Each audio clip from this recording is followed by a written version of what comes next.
ദാവൂദ് നബി അലൈഹി സ്വലാമിനെ കാണാൻ വേണ്ടി അസ്രായിൽ വന്നപ്പോ വിസിറ്റിന് വന്നതാണ്, റൂഹ് പിടിക്കാൻ. അസ്രായിൽ ഇങ്ങനെ സംസാരിച്ചുകൊണ്ടിരിക്കുമ്പോ മുന്നിലൂടെ ഒരാൾ ഇങ്ങനെ പോയപ്പോ അസ്രായിൽ അലൈഹി സ്വലാം പറഞ്ഞു, ദാവൂദ് നബിയെ, ആ പോകുന്ന ആളില്ലേ, അയാൾക്ക് 6 ദിവസം കൂടിയ ദുന്യാവിൽ ആയുസ് ബാക്കിയുള്ളൂ.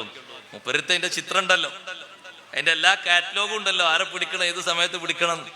അസ്രായിൽ പറഞ്ഞു, ആ പോണ ആൾക്ക് 6 ദിവസം കൂടിയ ദുന്യാവിലുള്ളൂ.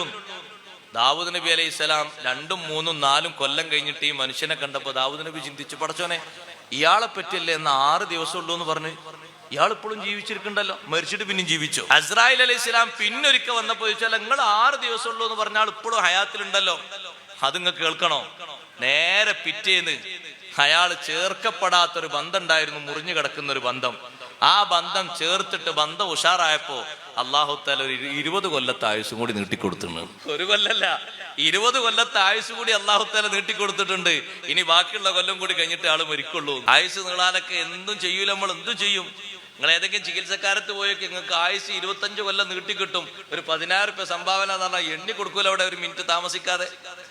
ഒരു ചെലവുമില്ല, ഒറ്റ കാര്യമുള്ളൂ, സിലത്തുർ റഹിം, കുടുംബ ബന്ധം ചേർക്കുന്നത് ദുന്യാവിലും ആഖിറത്തിലും സമൃദ്ധി ലഭിക്കുന്ന കാര്യമാണ്.